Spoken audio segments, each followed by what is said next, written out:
Story time.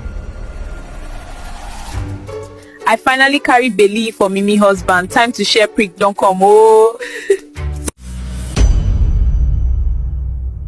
Mimi and Emmanuel had been married for 10 years. From outside, life looked perfect. People would say, they are lucky, they really love each other.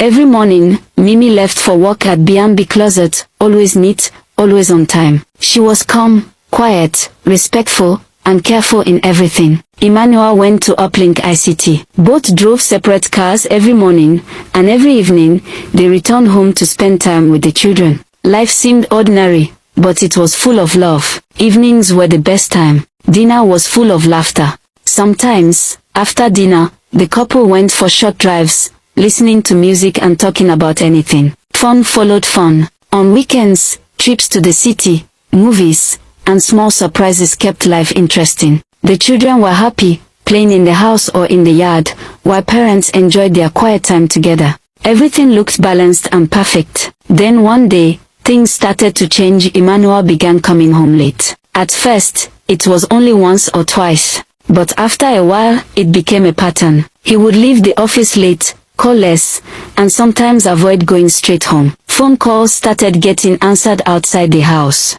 Sometimes, Emmanuel would walk far from the gate to answer calls. Screens were hidden, voices dropped low. Mimi noticed these things but said nothing. Smiles remained, home duties continued, life seemed normal but deep down, everything was being observed.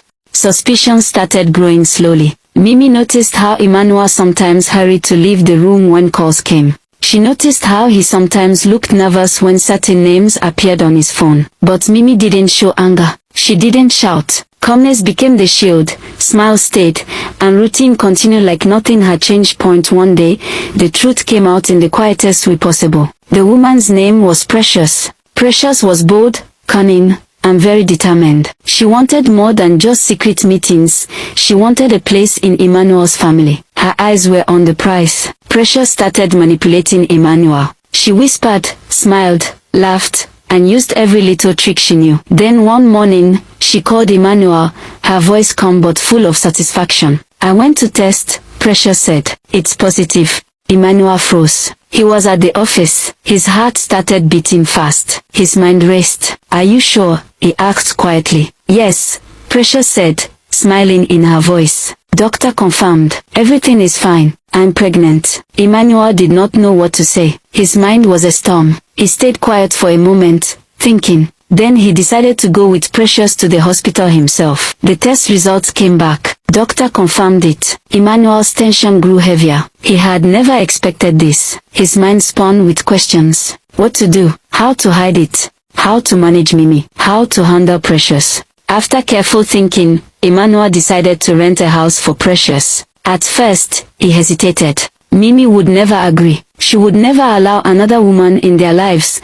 and the thought of giving Precious a place was unbearable. But Precious insisted. She said she needed space for herself and the baby. She needed privacy. She wanted Emmanuel fully available. Emmanuel finally agreed. The house was rented quietly. Mimi didn't know, nobody in the family knew. Everything seemed under control.